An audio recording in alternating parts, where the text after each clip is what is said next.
जय हिंद। आपका स्वागत है अपने YouTube चैनल बी सिंघा में।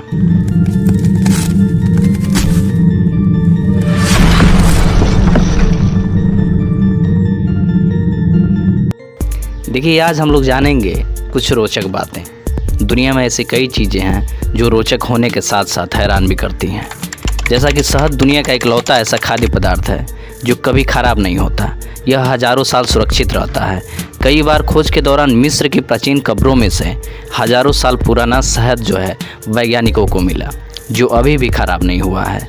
आज हम आपको ऐसे ही कुछ रोचक और हैरान करने वाली तथ्य बताने जा रहे हैं जिनके बारे में शायद ही आप जानते होंगे। आपने कई बार पानी की बोतल खरीदी होगी और उस पर लिखी एक्सपायरी डेट भी देखी होगी, लेकिन क्या आपको पता है कि पानी पर जो एक्सपायरी डेट लिखी होती है वो पानी की नहीं बल्कि बोतल की एक्सपायरी डेट होती है। पानी तो कभी खराब ही नहीं होता है। मेढक हमारी तरह पानी नहीं पीते बल्कि पानी को वो अपने त्वचा के द्वारा सोख लेते हैं। जानवरों में सबसे अधिक दिमाग डॉल्फिन मछली की होती है।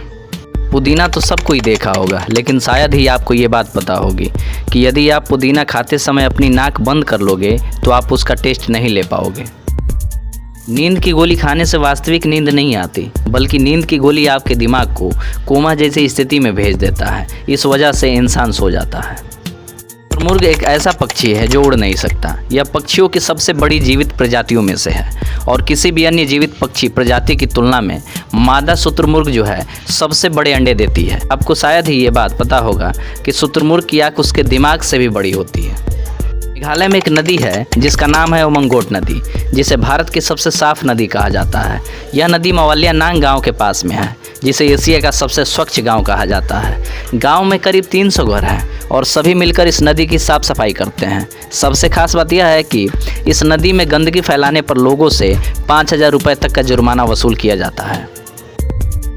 भर में पीने के पानी की किल्लत कितनी ज़्यादा है ये तो जग जाहिर है, लेकिन क्या आप जानते हैं कि आखिर वो कौन सा देश है जहां दुनिया में सबसे ज़्यादा पीने लायक पानी है? अगर नहीं तो हम आपको बता दें कि उस देश का नाम ब्राज़ील है, जहां जल संसाधनों की उच्चतम मात्रा है, जो कि कुल जो है 8233 घन किलोमीटर है। आमतौर पर ऐसा माना जाता है कि नोट कागज़ के बनते हैं, लेकिन आपको जानकर हैरानी होगी कि नोट कागज़ के नहीं बल्कि कपास के बनते हैं। ऐसा इसलिए क्योंकि कपास कागज़ की तुलना में अधिक मजबूत होते हैं और वो जल्दी फटते नहीं हैं।